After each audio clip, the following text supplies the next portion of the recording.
My name is Alan Lepofsky. I'm the Vice Principal, that was my old life, Vice President and Principal Analyst at Constellation Research, where I cover collaboration tools and the ways employees work together to get their jobs done. I've spent about the last 20 years looking across a variety of tools, and I'm looking forward to sharing with you today some of my thoughts on the state of the union. Brian Good, Senior Director from the Office team focusing on modern collaboration, is going to join me afterwards, or come up on stage afterwards when I'm done. Is going to step you through a lot more examples of what we talked about early in the keynote this morning that hopefully you were all able to watch. So we're looking forward to kind of giving you a more in-depth experience on the themes that were discussed this morning. We're going to do this in 4 sections. I will talk about the state of collaboration, as I mentioned. Brian's then going to come up and talk about what's going on at Microsoft in the teamwork in the office. Then you're going to get lots of cool roadmap demos that are going to dive into this stuff in a lot more detail. And then together we will be happy to answer any of your questions, and you will win one of these lovely T-shirts. So everybody get ready. I don't know what sizes we have, but get your questions ready. And if you don't have questions, we'll come up with trivia questions for you, so you'll have to answer those. So I want to kick things off today by kind of starting to talk about the state of the collaboration industry itself. You're all obviously in it. You've been working in this industry and are kind of trying to think of what's coming next and what's important to your companies. As an analyst, I speak to hundreds of companies a year, end users and vendors that make this software. And it's interesting. I kind of find myself at a crossroads in the collaboration industry. So if you look at the Harlequin masks here, part of me is really happy about what's going on. Part of me is really sad about what's going on. Given that we've had about 20 years of these tools getting better and better each time, in many ways I'm sad because a lot of things actually really haven't changed. A lot of things aren't that dramatically different than they were. Think about your jobs today and the way you get things done. And unfortunately, a lot of the times you still do things that have better methods or tools in place. But the happy side of me is excited, because after the last few years of me feeling that kind of the vendors have been a little bit static and customers telling me they hadn't made changes, I'm seeing a huge shift on both sides. The vendors are doing really cool things. Microsoft's and IBM's and Google's and small startups of the world are all doing a lot of new things around collaboration. And that hadn't happened for the last few years. And then from your guys' perspective as customers, I went through a few years that were pretty static. What we were talking about advisory and your upgrades and what impact it meant to your employees and things. There was a few years not a whole lot was going on. But now, whether it's because of mobile or cloud or new collaboration tools or budgetary concerns or that have been lifted, whatever that happens to be, there's a lot of really cool, exciting things happening. So I'm glad, and we'll try to focus more on the smiley face than the frowny face. But that's kind of, where things are. So if I look at it, I ask a very simple question to start off that I want you to keep in your minds. And I want you to ask yourself, are you as effective as you could possibly be in your job? And the reason I ask that is because over the last 20 years, we've promised you that you will be. We keep saying as industry analysts and vendors and that are making all this software that you're going to become more and more productive. You had email, and then blogs, and then wikis, and chat, and social networks, and holograms, and all these new things that come. Every few years, we tell you there's going to be a new tool that's going to make you more and more productive, right? We just keep layering on, and the tool set gets bigger and bigger and bigger and busier and busier and busier. But yet, do you truly become more productive? I don't know about you guys. I don't go home Wednesday at noon to call it a weekend, right? We still have lots and lots of things that we have to do. So we want to kind of figure out how to fix those things. And the issue with all of those things kind of coming at us is that we're not facing this cliche term, email overload, right? Everybody talks about email overload. It's not just email overload. It's not just your inbox. It's not even information overload, because we can handle the vast amounts of information that are coming at us. And you'll see some cool tools coming up that help us do that. It's more this input overload problem, where we have a lot of different ways to do things. And this itself isn't necessarily the problem. The problem is that all these different tools don't communicate with each other well. And Brian's going to show you some really good examples of how Microsoft is sort of taking this challenge, or instead call it this opportunity of multiple tools, and turning it into a positive, allowing your users to work the way they want, but escaping some of the issues. So let's talk about what some of those issues are for a moment. The first is just which tool should I use, right? I showed you a slide that had a dozen different tools. Now, if you have to mentally process when you're about to do something at work, which tool should I use, isn't that an issue? If you sit there and you go, should I send an email? Or should I do a file share? Or should I post it in a blog? Or does this belong in an enterprise social network? If we as an industry have created a bottleneck for you to think about which way to work, that's an area that we need to improve. And I think you're going to see some really good things there that are going to give you the freedom of choice to work whichever way you want and not have to make this mental connection like, oh, is Mike going to want it to be here and is Susie going to want it to be there? You should be able to work the way you want to work. So this problem of which tool should I use is something that affects us each and every day. The second, as you see me walk backwards to get this to go, is because there's all these different tools, we end up with the struggle of where did I post something? How often have you remembered and, oh, I got this great content, or there's this great PowerPoint, or I sent this great information. Was it via email or was it via a social network post? Oh, wait, hold on, no, it was in the new employee onboarding blog. That's where we were having that discussion. So this problem about having all these different tools leads us to this issue of discovery. And we need some solutions now to help us, because search, up until now, hasn't been great at spanning across all the different tools we use, especially if those tools span across different vendors.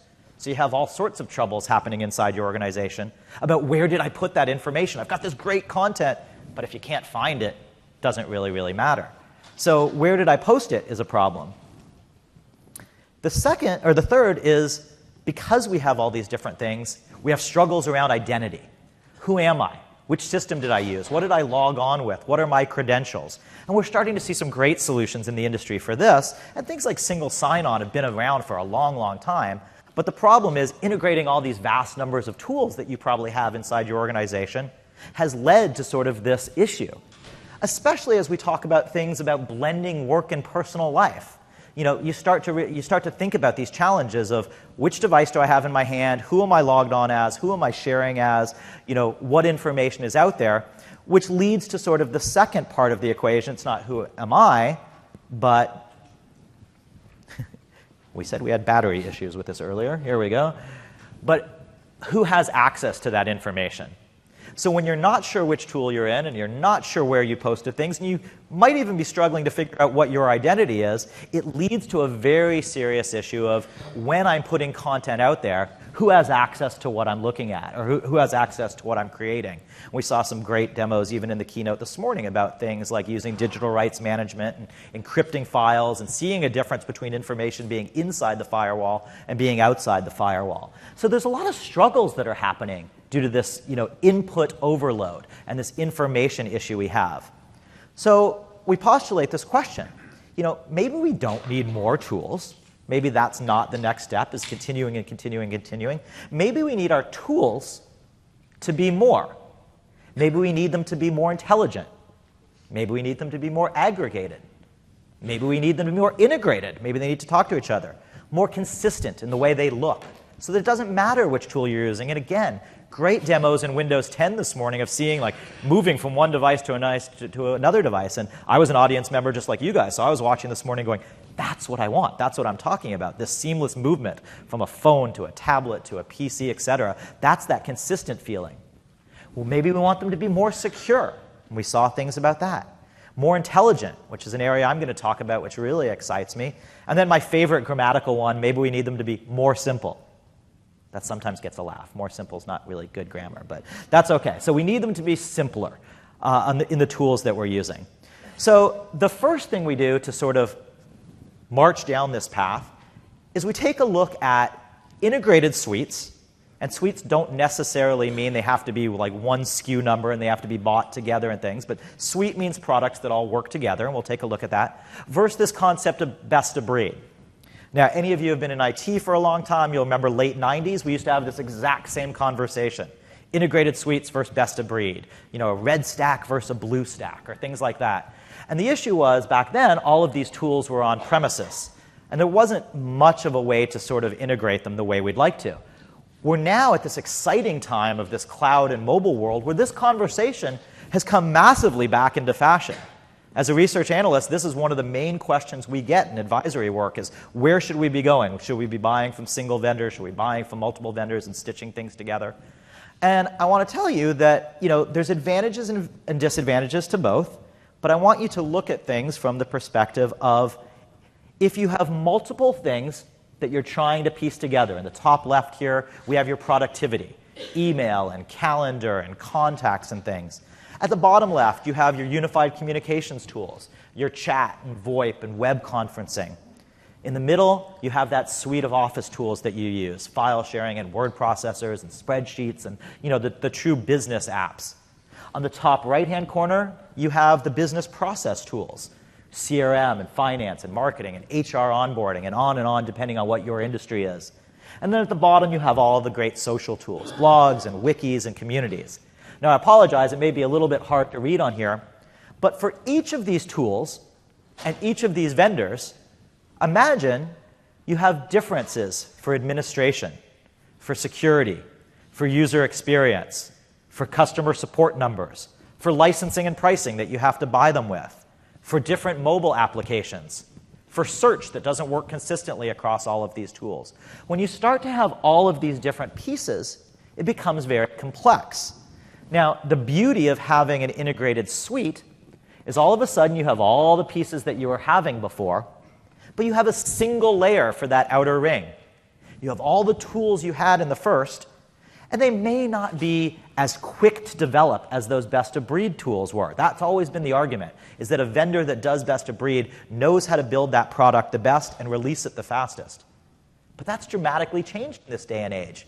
You look at big companies having releases 3-4 times a year instead of every 3 or 4 years. You're able to have monthly or weekly updates where companies like Microsoft or IBM or Salesforce or SAP deliver new features to you quite rapidly. It's quite impressive that the big companies now are acting almost as agile as a small company that only delivers one feature. So in this outer ring, you start to have a much more consistent feel, but yet you have all of the benefits of that best-of-breed world. Now, where suites have dramatically changed since the 90s conversation are the two exterior parts. The integration of third-party apps. A suite does not mean a silo. It doesn't mean that you can only have data from that company. We saw something cool like Delve this morning having a Salesforce card integrated into it. So, if you think about what the APIs are able to do and what the cloud is enabling people to do, it's a dramatically different situation than when we used to talk about suites versus best of breed a long time ago. The opposite end of the spectrum is not having information come in, but having information go out. So data portability. You want to make sure that your vendor is a vendor that you trust and is someone that says, you know what? If I need to get access to my data, I own that data. I can move that data. I can store that data where I need it stored. Could be on premises sometimes. It could be on cloud sometimes. It could be in a very specific data center based on geography or compliance regulations. So data accessibility and portability and ownership is a huge difference in suites than it was just a few years ago. Now, the next part I want to talk about is this concept of intelligence. I said I need our tools to be more intelligent. So what does intelligence really mean? Well, the problem we have with this email or information or input overload is that we want the tool to be able to help us do things. For the last 20 years, like I said, we've promised productivity, but it hasn't really kind of happened. This era is what gives me that giant smiley face on my opening slide. I think this is poised to be the coolest shift we've had in collaboration tools in 20 years. Call it big data, call it analytics, whatever you want. I don't care what the buzzword is.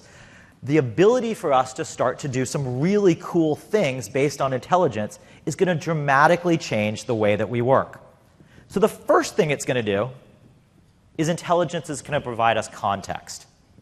So I don't know about you, but right now, most of my tools have no layers of context. My email doesn't shift based on who I am or where I am or what time of day it is or what my calendar says is coming up. You know, the simplest tool that we use doesn't deliver a lot of context to what we're doing. With analytics, we're going to see that we can start to do that. So how does that start to happen? Well, I mentioned some of the most basic examples. I said things like geography and things like that, time of day, location. But imagine, oops, let me go back. Imagine the next generation of these tools. We all hear buzzwords like the Internet of Things and sensor data and stuff. Have you ever stopped to think about what that means to your jobs over the next 3, 5, 10 years? I don't care about Internet of Things connecting my toothbrush or my car or my refrigerator. I care about the Internet of Things making my daily work life dramatically change. And imagine, as we start to have sensors everywhere, what types of things we're going to be able to do. This stuff is really, really cool. So imagine if your productivity suites and things could actually monitor your emotional state. What if they knew you were happy or sad, perhaps hungover? I don't know which is the hungover icon, probably. Maybe the second row there, the second one, I think, might be the hungover icon. Anybody in the room like that right now after last night's party? Okay. Get back to me Wednesday after all the vendor parties and stuff. But imagine if your software actually knew how you were feeling and could help filter out proper amounts of content based on that. If it knew right now I was extremely stressed and I did not want to see another email until 11 from my boss, then queue them up and don't show them to me until that time.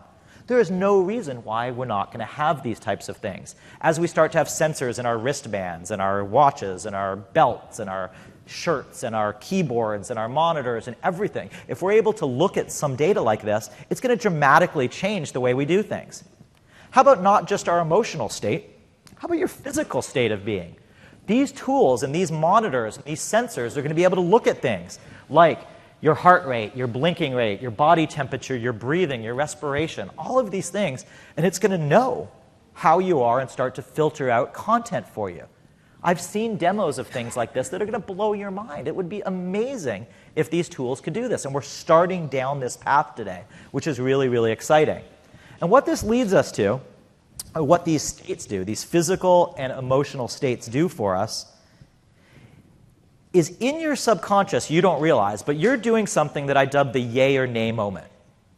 You're working away, you're sitting at your desk, your email's there, and a new email comes in, or a text message, or a notification on your really cool smartwatch, or your phone rings, or someone knocks on your door, or a Skype message pops up. You get on and on and on. All these interrupts, you in thousandths of a second decide, am I going to look at that? Am I going to clear it? Am I going to respond to it? Am I going to not handle it?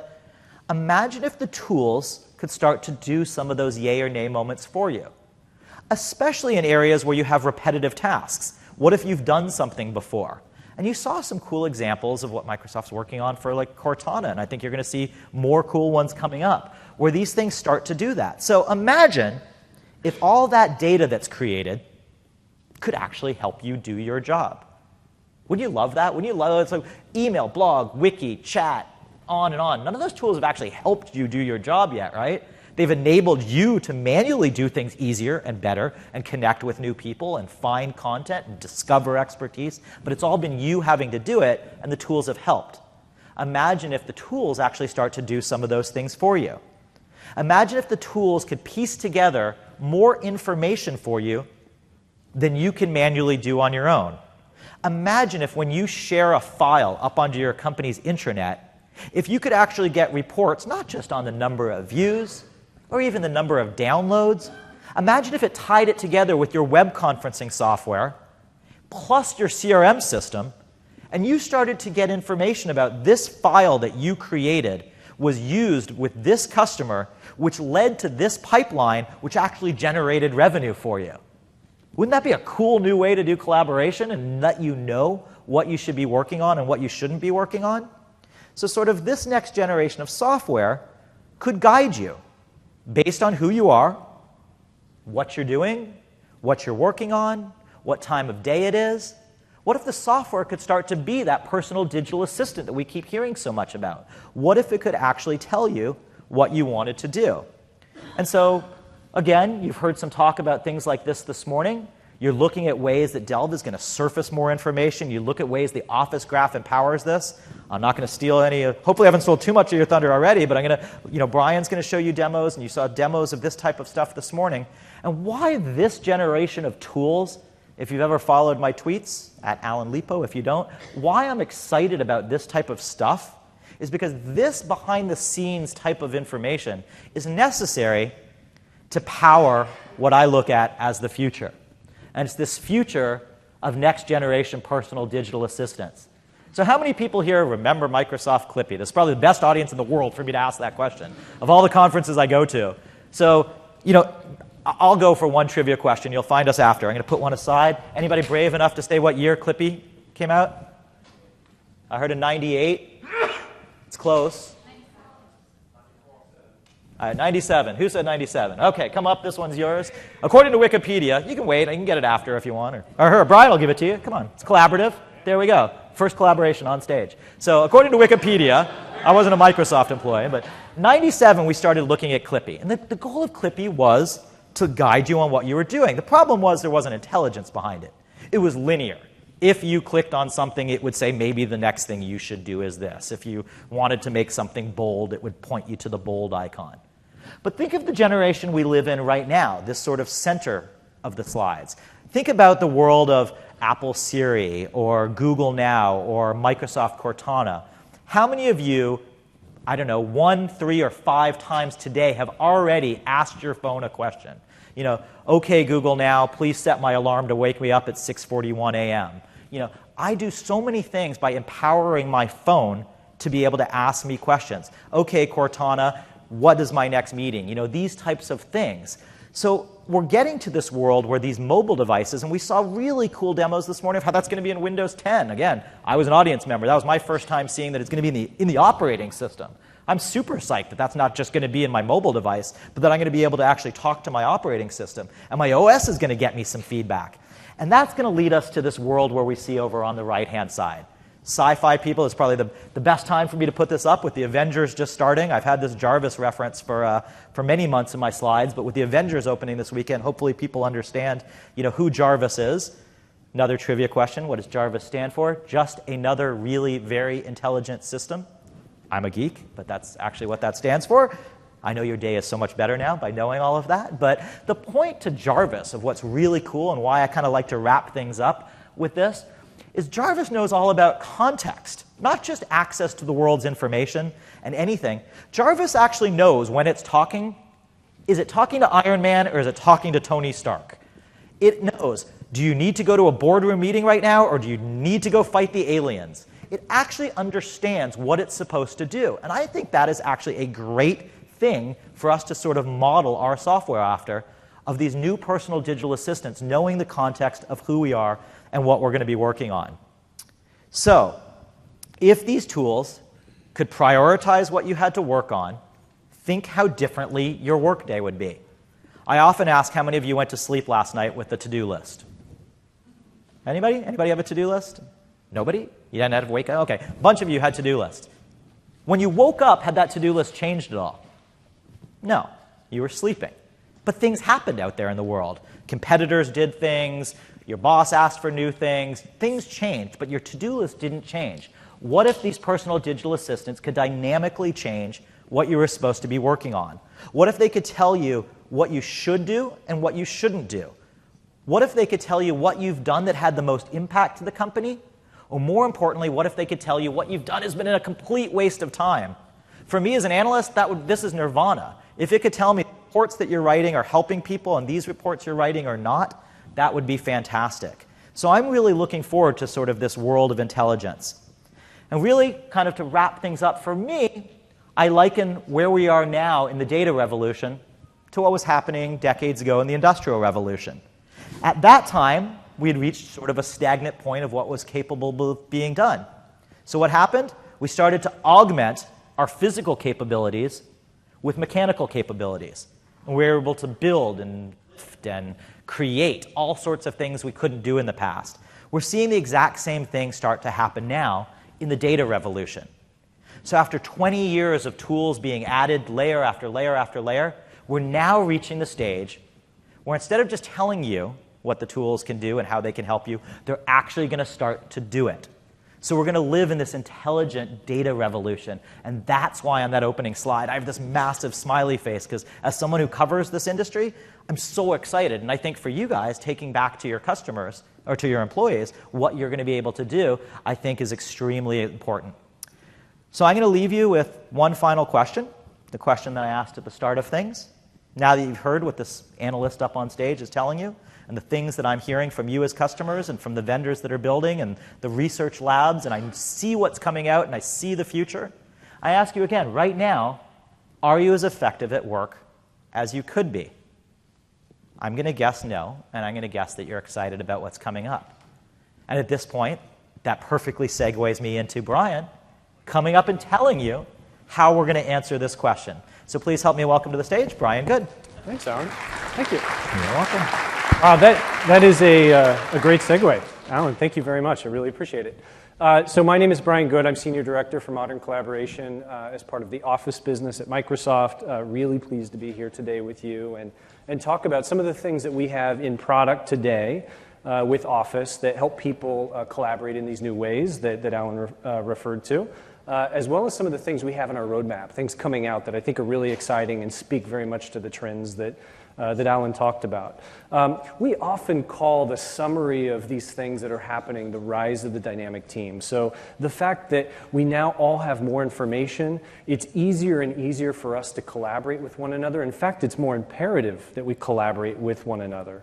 And when we think about how we support this new way of working, this new way of teamwork as part of Office, we really do that three different ways. The first is by providing modern collaboration choices, and we'll talk a little bit about that. The second is through an intelligent fabric. Again, we'll spend more time on this and tell you a little bit more about what we're referring to. The third is by providing personalized insight, and we get that because these tools are connected to this single intelligent fabric. So we'll go through each of these in detail, and as I said, we'll spend a bunch of time in demo looking at it and really understanding where we're going and what we have today.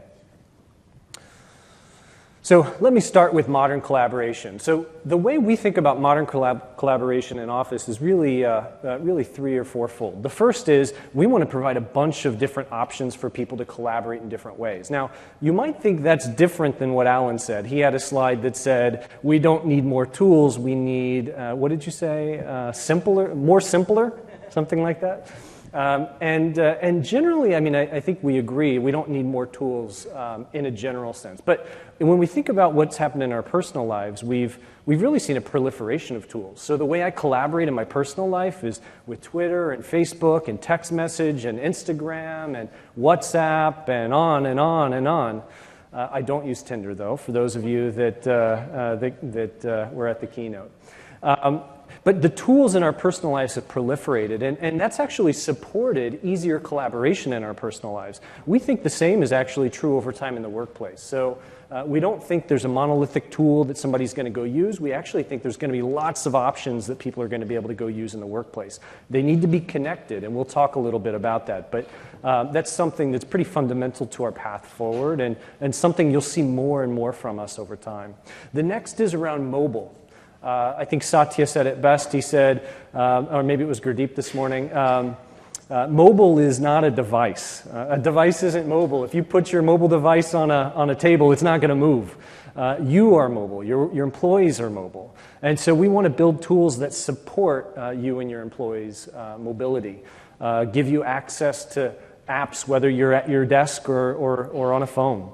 That's really core to us, and that's why over the last year you've seen Microsoft introduce tools across platforms. So Word, Excel, PowerPoint, Yammer, Sway, Skype for Business, all across all of the major mobile platforms. That's really core to us and something that you'll see from us going forward. The third key point that I'd like to talk about is meetings. So meetings is an area that for us, for too long, we feel like we haven't given people great options around. We're really excited about what we've done for Skype for Business. So it's a modern user experience. It's a user experience that we're all comfortable with and used to in our personal lives, but with the back-end capabilities of Lync. So we're really giving folks the best of both worlds with Skype for Business, both the ability to have a user experience that's familiar and that your users understand, backed by the back-end capabilities you need to run your business effectively. And we'll talk some more throughout this presentation on Skype for Business, and I'll show you an example of what it looks like if you haven't had a chance to see it yet. It's really cool. Video is a big part of that as well, and something that I'll show. So all of these collaboration options are only as good as that back-end connected fabric, and we call that the intelligent fabric. So it's important to us that if each of these tools are have their own data silos, so if they all maintain their own data repositories, if they don't talk to one another, if they're not connected with one another, it's really tough. And that's where I think Alan's feedback is spot on. Like, he gives this idea of we don't need more tools, but they do need to be better connected and more intelligent. By having a single intelligent fabric, we can actually deliver on that. So we can offer users the choice that they're looking for and the tools that they want, while also giving you a single place to manage as IT pros, while also giving your users a single way to work with one another. And that's important because we know that not all teams or users collaborate the same way. Like, this is obvious. Some teams like to use Outlook. Some teams like to use Yammer. Some teams like to use tools that we haven't even invented yet, right? And so our goal isn't to say, no, everybody needs to work the same way. Our goal is actually to embrace that choice and the proliferation of tools that can exist, but backing that with an intelligent fabric. Now, our intelligent fabric is really two separate things, and I want to call those out pretty clearly. The first is a technology we've introduced called Office 365 Groups. You heard about that in the keynote. That's really important for allowing teams to self-organize. And I'll show you a demo of how Groups comes into play, both today as well as in the future. Next, Office Graph. We'll spend some time walking through a demo of a product that we have called Weave, and also, Delve, that talks a little bit about how you can harness your Office Graph. So first, I'll start with Office 365 Groups. Now, what's really neat about Groups is it gives end users the ability to self-organize. So, through the course of my day, as I interact with different people and have different projects that I need to be on, Groups gives me the capability to go create a team, specify the people I want on that team, and then have that definition persist across our applications. So, it might seem subtle, but if you think about today or how you might have interacted in the past, perhaps you had to ask IT to create a distribution list for you. Or perhaps you could create your own team, but it would vary depending on the app that you're in. Office 365 Groups solves that issue by creating a single definition of a team across our applications and allowing you as a person or as a team to easily go from one application to another in a very consistent and seamless way. The next technology that we'll talk about is Office Graph. Now, Office Graph is the second part of our fabric, and it's really core. You heard a lot about it this morning. You can think about Office Graph as being composed of signals from Office 365 applications, so things like Exchange or SharePoint or OneDrive or Yammer. And we connect all these signals together in a way that allows us to have a better understanding of the things that matter to you and to your teams. And it helps you discover things that perhaps you didn't know that you wouldn't have been on your radar otherwise. Office Graph is a foundational technology. Again, it's part of this intelligent fabric and core to what we'll do going forward in helping our applications become more intelligent, as Alan talked about. So when we first introduced our intelligent fabric about 6 to 9 months ago, one of the questions that I got asked most frequently, let me see, we'll also be giving away the clicker, I think, in addition to the T-shirts for great questions. But one of the questions we got asked most frequently is this extensible? Is this just for Microsoft applications, or is this something that's available across my company? Because I know I have to use applications across the board, sometimes all from Microsoft. And the answer there is yes. So we announced last week at our Build conference that we're making both Office 365 Groups as well as our Office Graph extensible. What that means is you'll be able to create a group in Office 365, and third-party applications will be able to take advantage of that definition and leverage it and be able to build upon it. They can also create their own group definition. They can modify a group. They could even delete a group if a group is no longer valuable. The same is true with Office Graph. So last week at Build, we announced that Salesforce and a few other applications have already started to build into our Office Graph. That means they can start to contribute signals into the graph and also extract information from our Office Graph.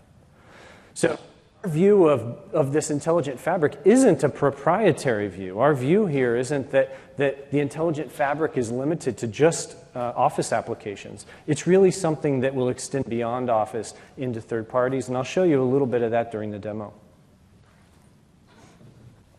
So finally, if you think about how this comes together, we're giving people choice. They've got lots of options, lots of different ways that they can collaborate because we know not all teams are alike, and you'll see more choices from us over time.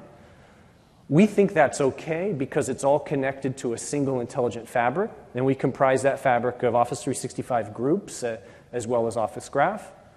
And then with those connections, we can start to deliver personalized insight. That means we can help people get more done. The apps themselves become more intelligent, as Alan said. And that's where things really get exciting. And again, an area that I'm looking forward to showing you here in a minute. With that, let me go ahead and move into our demo.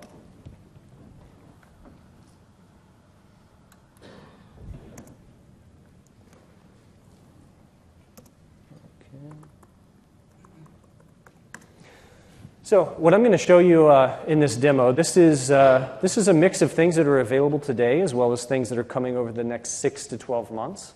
So a lot of this will look familiar. Some of this won't look familiar, and I'm excited to show that stuff to you. But what you'll see is how an individual can work in our tools in a modern way using some of these modern tools, how this intelligent fabric connects these tools together, and then how we'll surface personalized insight both through the tools as well as through new tools. So what you're looking at here on the screen is Yammer. Many of you are probably familiar with Yammer today, but let me just take a second to orient you on what you're seeing. We see here the list of the groups that I belong to in Yammer on the left-hand side.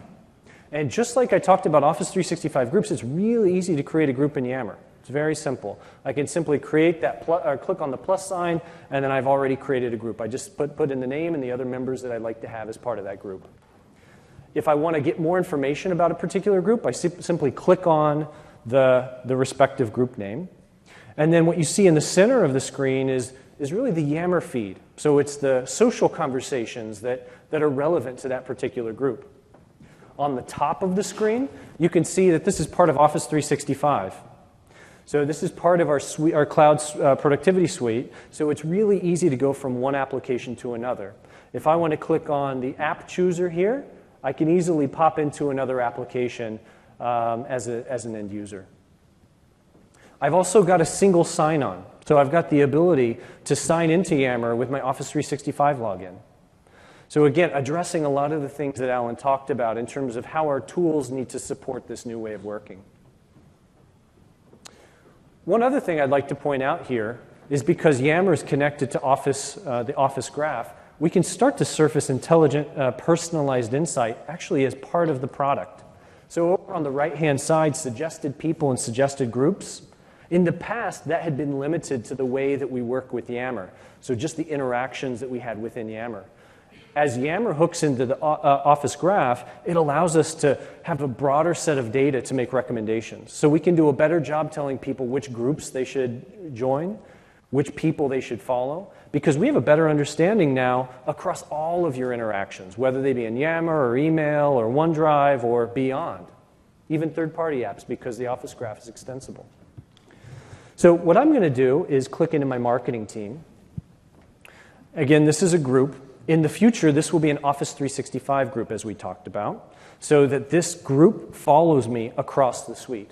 So what you see here in my marketing group in Yammer is the set of conversations that me and my marketing team are having on a particular issue. I can scroll down and see all of the different discussions.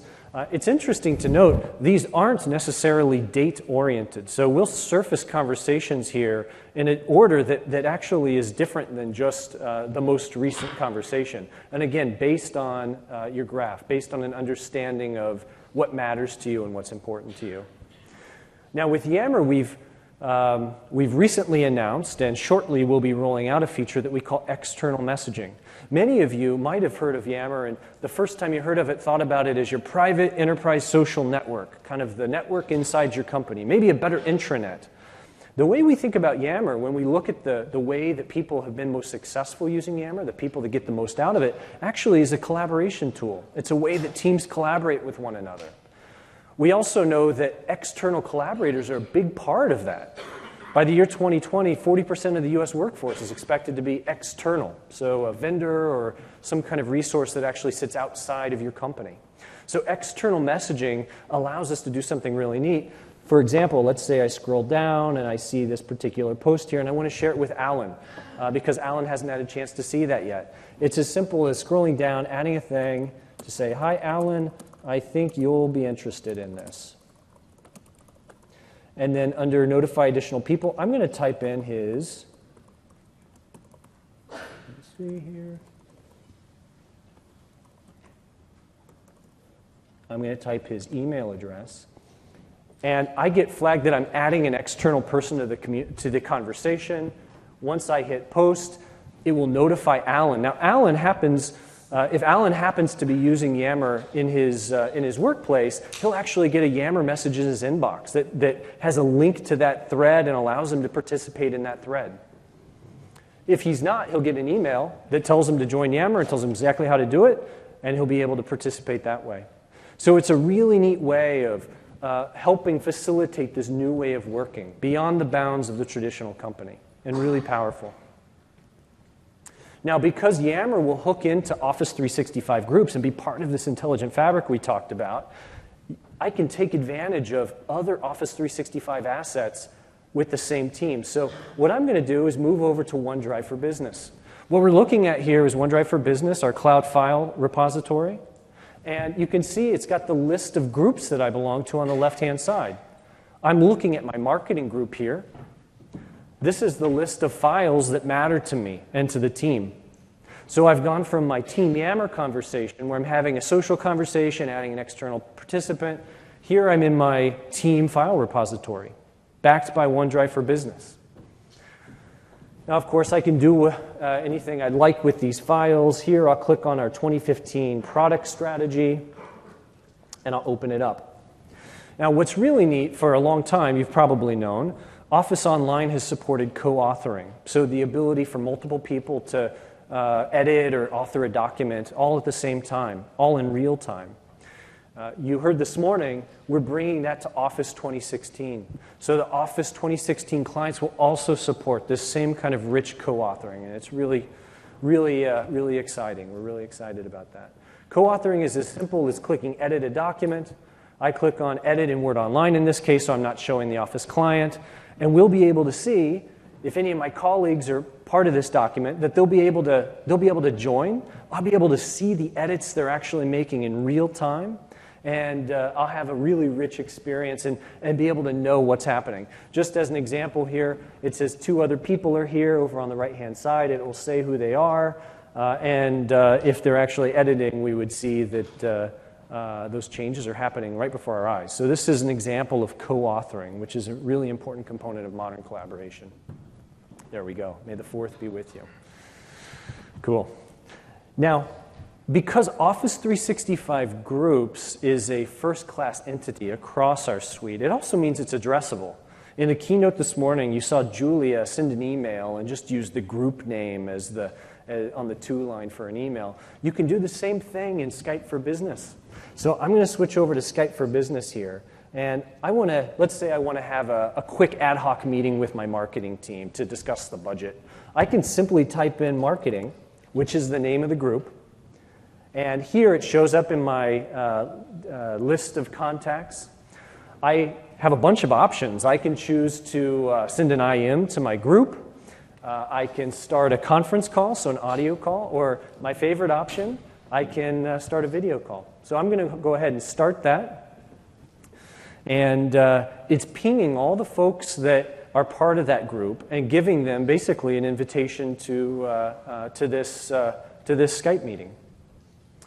Video, again, is enabled in a first-class citizen. You can see me here, hopefully, and hopefully you can see it on my colleagues. You can see my colleagues' video as well. Nice. Awesome. So that's an example of how groups, as part of our intelligent fabric, and really teams are becoming a first-class entity, and teamwork is becoming a priority across all of our products. I'll go ahead and hang up. Okay, so far what I've shown you is how I can use a tool like Yammer to collaborate with my team in a unique way. It hooks into Office Graph, it hooks into Office 365 groups, which allows me to do some pretty neat things. I get a group team file repository because of that in OneDrive for Business, where my team can store files. I can do co-editing, co-authoring, both with our online applications as well as now Office 2016. And then you've seen how that group entity becomes an addressable entity for me and makes it really easy for me to have conversations in Skype.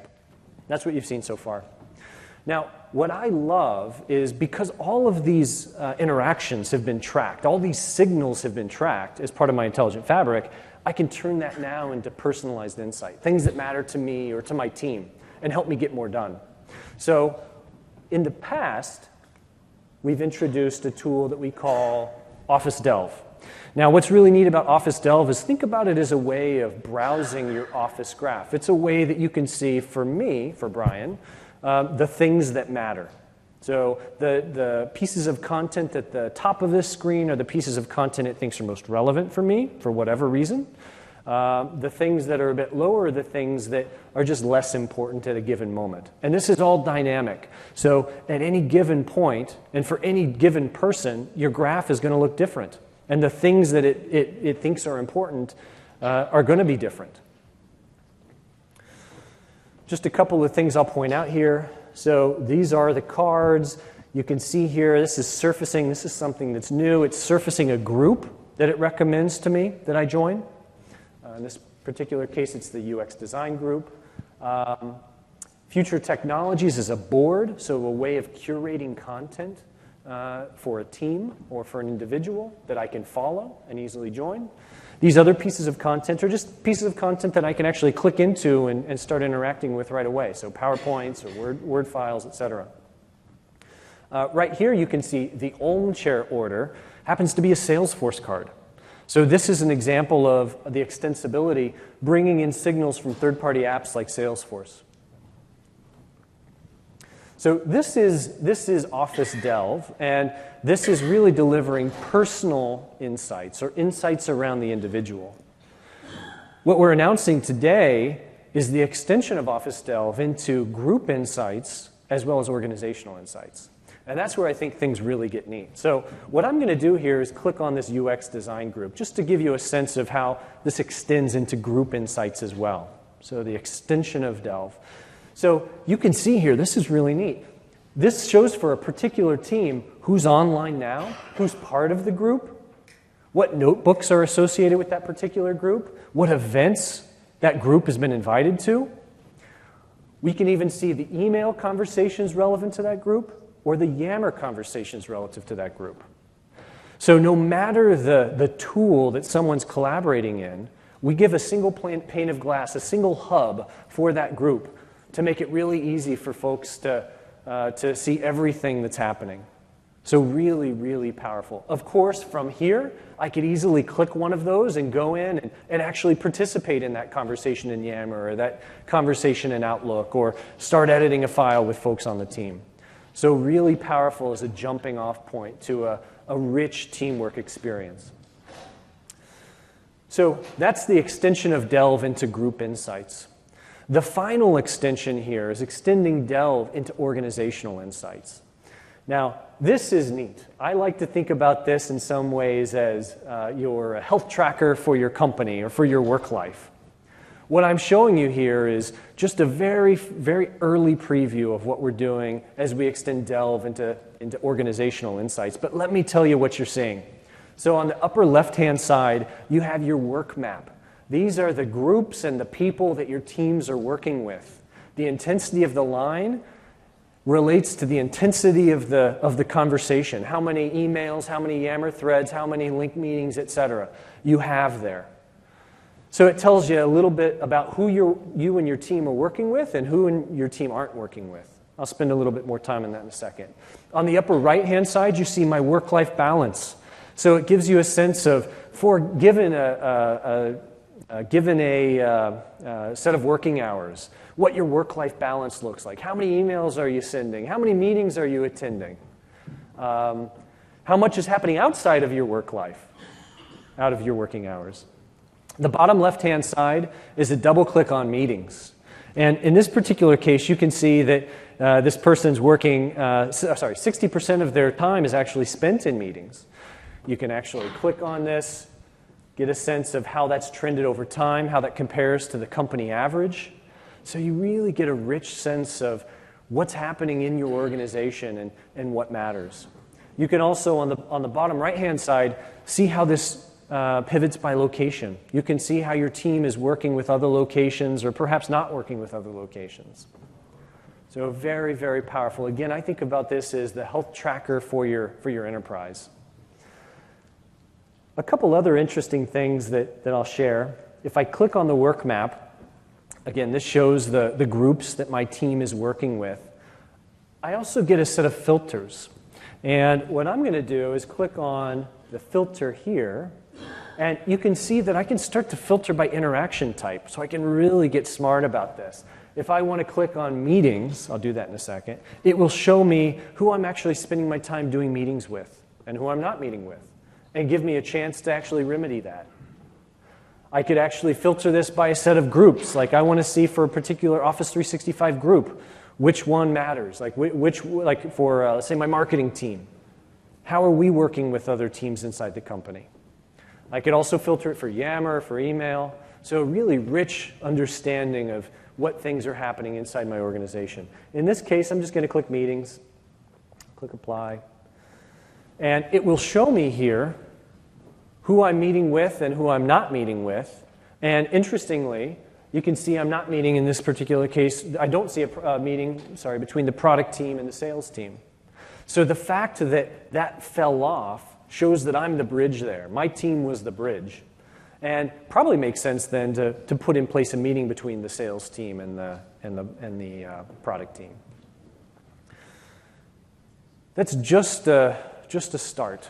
There's so much that we have because we have this intelligent fabric with an understanding of all these signals and all these interaction types across Office, which is massive, and now across third parties because of its extensibility. This is really just the start. And that's why when I think about what Alan talked about and kind of the happy face or the sad face, I have the happy face because I feel like we're really just on the cusp of some really innovative, awesome things that are going to change the way that you and your teams work. And so I love that. Next up, I've got a couple of sessions that I'll recommend, and then Alan and I will both take questions. We would love any questions. We've got some shirts up here that we'll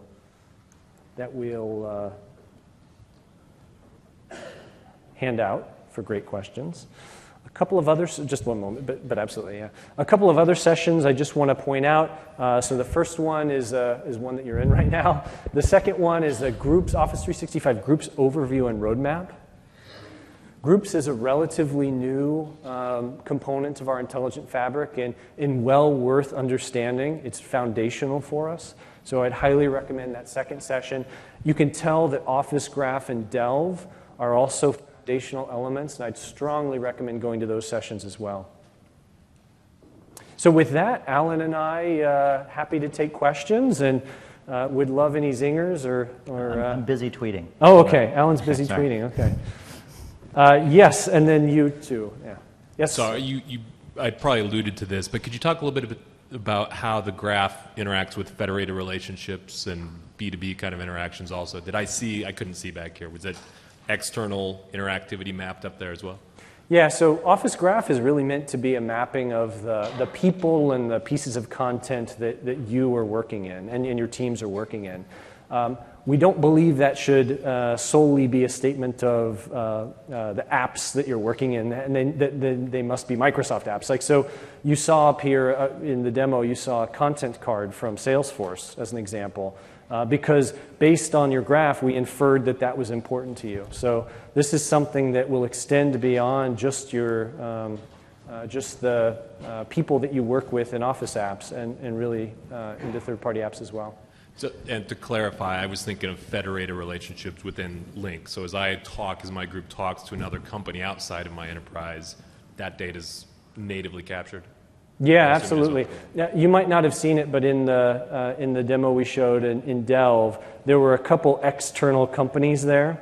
I think Fabricam, and there was another one. But yeah, that's an example of the federated sense of your graph. Yeah. Yeah, you had a question.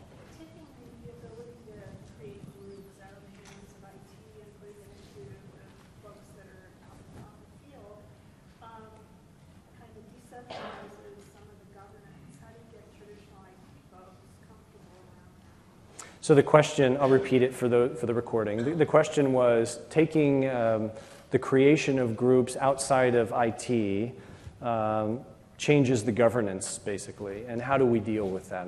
Is that a good paraphrase? Yeah, that's a great question. That's a T-shirt question, I think. You know, that's a tough balance that we really are seeking to find. Like, on one hand, we certainly want to provide tools for the user that don't get in their way, that don't encumber them, because we know that if we create roadblocks for collaboration, users will just find other tools that they will collaborate in. On the other hand, we know that IT has a job to do and information to protect. And one of the things I like about groups, while it does decentralize the creation of the group, it's all an Azure Active Directory object now. So just like as an IT pro, you're able to manage identity through Azure Active Directory, you're able to manage groups also through Azure Active Directory. And you'll start to be able to create policy around that and management around that. So we're trying to toe the right balance between those two dynamics. Yeah. I'd love to take a quick shot at that, not from a product standpoint, but just from an industry standpoint of across breadth of products. It's a great question about what do you do, and not just the groups, but collaboration in general, like openness and sharing, transparency, all has those questions. And I think one of the things you're going to find is these groups will self-govern. Like if someone has created a group that's talking about things that they shouldn't be talking about, in the old days, you actually never knew about that. If people were emailing around about an acquisition or a medical something or other that they shouldn't be doing, you actually didn't know about that in the past. And yes, there was ways to monitor and compliance tools, so I'm not saying you completely didn't. But I actually find the opposite. In the social world, it's actually, those situations are better because they're now surfaced. They're now out there, and people actually find out about them. And if they shouldn't be doing them, someone can click a button and report that group, or someone in IT may run across that group, or Delve may surface that group to somebody in the future, or even today, I guess. So it's interesting when, you know, I know there's a lot of trepidation about the openness and transparency of the collaboration world. But I actually think there are a lot of cases where doing those things in the open are actually better than some of the ways we used to do in that governance. So apologize not answering that from a product vendor point of view, but from a cultural.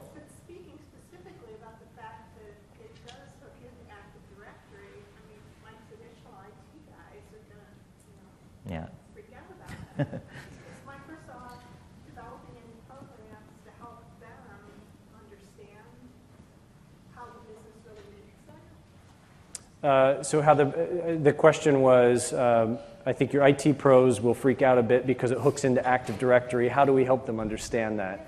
Yeah, I mean, you know, that's a great question. I'd love feedback on that, you know, after the session or over time. But, you know, we are doing things to certainly help people understand how the collaboration environment is changing, and how, as an IT pro, what you need to do to be successful is changing and shifting. And you saw some of that in the keynote. The community is a great place to do that. The Office 365 Technical Network is a great way to get your IT folks in there and understand what we've got coming and what controls we have and safeguards we have. And if there are other ideas, happy to talk about them. Definitely a T-shirt for you. Sure. Yes, other questions? Yeah, right over here, and then we'll come over here. Yeah. In searching for more intelligent tools, I wonder what Microsoft is doing to understand better the international environment. It's quite difficult for us, for instance, to understand that some people don't live in the same time zone we live, don't live in the same country, they might have a different holiday sets, and in many cases, we get frustrated because we send an email to someone, it doesn't reply in 2 or 3 days, we don't realize that it's, Thanksgiving in the US, right? Not everybody knows that. And not only this, it's very difficult, very, very difficult to inform somehow your office that you're going to be in a different time zone for a period of time. So your meetings keep coming up in the same time zone you were, and don't realize it's 3 o'clock in the morning for you. Is there anything coming to understand better our way of living and flying around? I'm switching time zones every week, basically. Yeah. It's a nightmare for me. Yeah. I mean, that's definitely, so when we think about mobile, again, it's not a statement of the device per se, but really the person. And everybody is becoming more mobile, certainly, and spanning not just time zone boundaries, but cultural boundaries and language boundaries. And we certainly are building all of that into our products as we move forward. Just one small example of kind of the language boundary, we've built auto-translate into a number of our tools. Yammer's a great example of that, where somebody can have a Yammer conversation in one language, and then the other person can click translate, and it translates it automatically into their language. With regards to time zones and calendars and that kind of thing, that's definitely an area we're thinking a lot about. The Sunrise acquisition, so we acquired a company called Sunrise recently. It's really neat in the sense that it gives you a taste of how we're thinking about calendaring in particular, and you're able to add in calendars from different regions, like holiday calendars from different regions. There's a lot there. So it's kind of a preview, if you will, of how we're thinking about calendaring in general as part of Office, and certainly supporting the scenario you're talking about. Yeah. Yeah, sure. So how does it think about what I call the taxonomy question? If I'm a person who sits in IT, and I've sat in many of these disciplines, but to me in IT, there's no difference between sales and marketing, but you ask a salesperson, you ask a marketing person, there's a world of difference. So as it identifies groups or topics that would be of interest to me, well, there's going to be this sort of use of terms issue. And how do you deal with that? Alan, I'm happy to talk about that in product. Do you want to talk about that in a general sense, or? Yeah, absolutely. So the idea of context around what you're working on, I always kind of divide into 3 different levels for a framework. There's what you say you can do, or or you're working on, what others say you know and do and are working on, and what you actually are working on. And I think if you look at sort of the model we've been facing for the last little while, what do? You go to your user profile and you tag things. I'm an expert in this, I'm an expert in that. And that was very manual. You could do it on your LinkedIn profile or an internal social network profile, whatever it was. There was no governance, or not much governance, around saying what topic areas you were interested in. And then the tools used those to display to you on your intranet portal. Portals have been around for a while. They showed you based on your interests or your divisions. Then we came along and said it's better to crowdsource that, and let's say this is what I believe Alan is good at. And you start to build up these profiles based on others. And that got a little bit more useful because you got some interesting perspectives. I may work in marketing, but somebody may say Alan is great at technical demos or something, so the salespeople would get in touch with me. We're now at a stage where the tools are starting to have enough intelligence where they can actually build your profile and display to you the information based on what you are actually doing. I see you work in sales, and your profile says you're a quantum physicist, but you're always answering questions about race cars.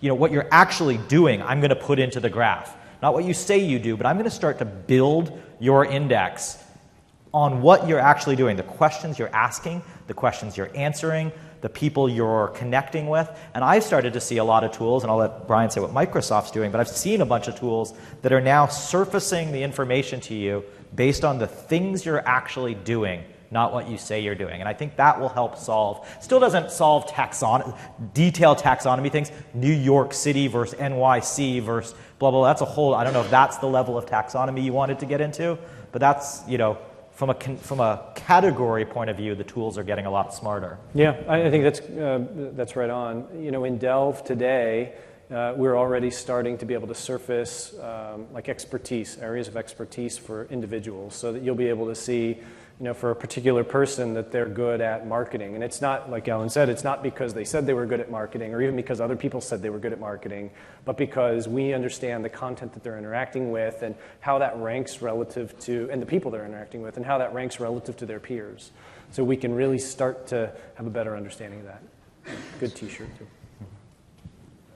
Sure, yeah, question there, yeah, sorry.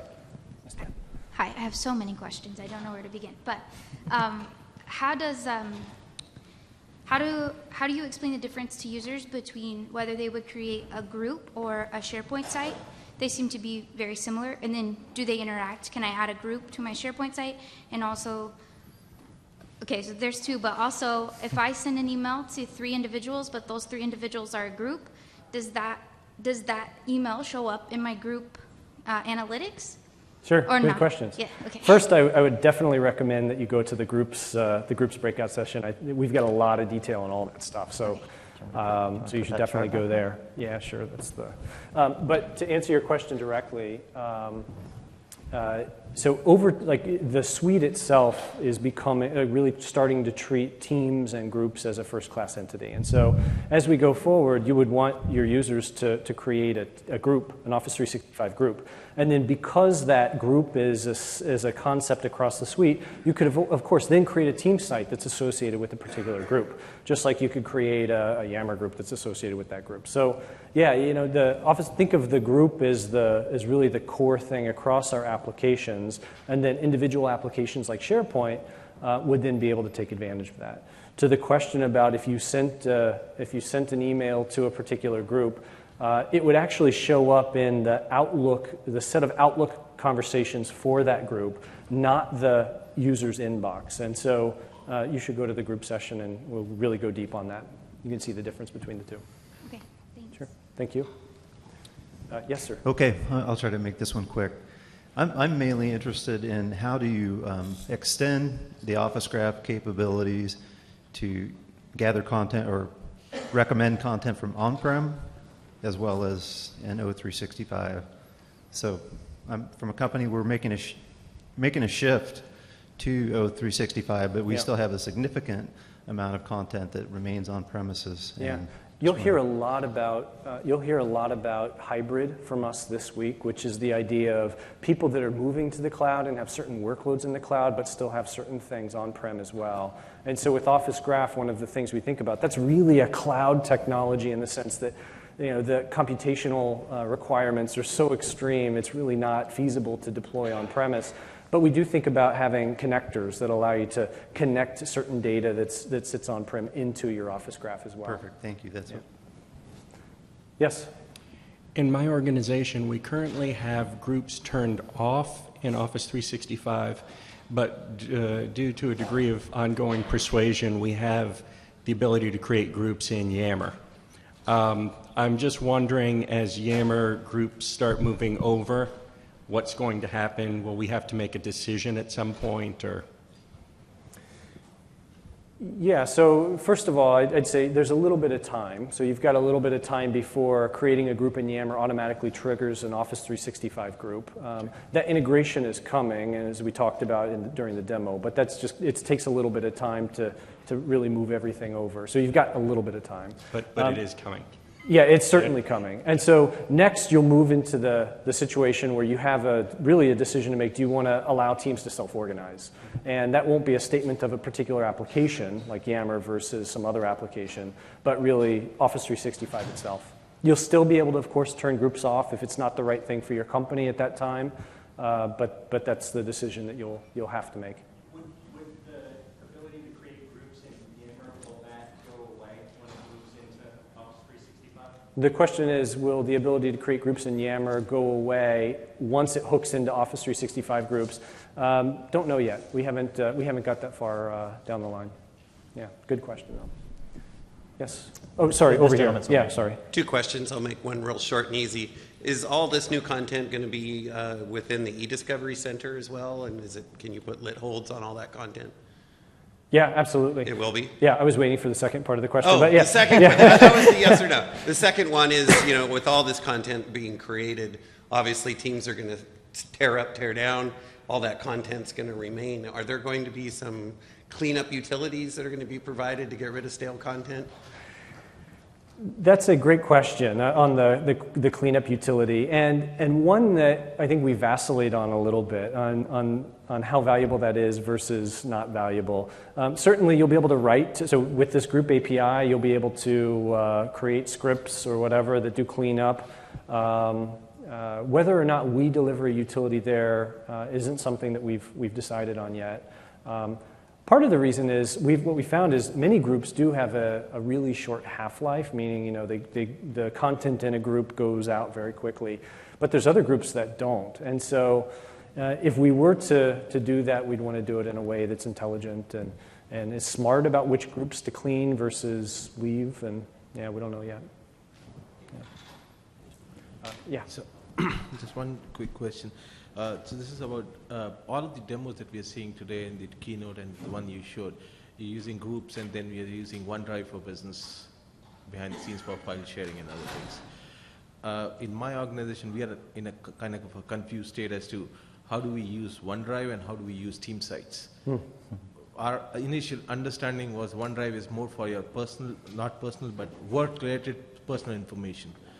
Not for a collaboration site where you have a project or you have something going on and you work on it. So what's the guidance on that? It's a confusing state. Which one to use where, and how do we control that? I mean, it's very difficult because OneDrive, you get access, you can do whatever you want to do. Yeah, I think of OneDrive as a file repository for my business, a cloud file repository for my business. And I think of my team site as kind of an organizational place that my team can go that has access to those files as well. So the way I think of it is OneDrive is where you put your files. Your team site is how you organize your team's presence, if you will. And again, that will all become part of, if you will, the Office 365 group concept, so that you'll be able to create a team site associated with a particular group. But most of the demos showed this, like you created the marketing team site, and then you had your OneDrive for business being used for file sharing to the group. So, I mean, that kind of becomes alternate to team site in that case? Yeah, we don't think of OneDrive as an alternative to a team site. We actually think a team site is composed of things like files, conversations, tasks, stuff like that. So we think of the team site actually as kind of a higher order thing than OneDrive. I hope that helps. Yes? So as Yammer eventually starts to merge into Office 365 groups, my company has a very successful Yammer network, and we believe it is due to actually very robust community management. So not only across the network level, but encouraging very active community management within the group level as well. Can you tell me something about your thoughts looking ahead as Yammer does dissolve into these groups? Anything you put in place to help enable this kind of community management and drive adoption and business value? Sure, yeah. So, when we think about one of the things that was so successful about Yammer was its ability to enable very easy group creation and facilitate community management, certainly.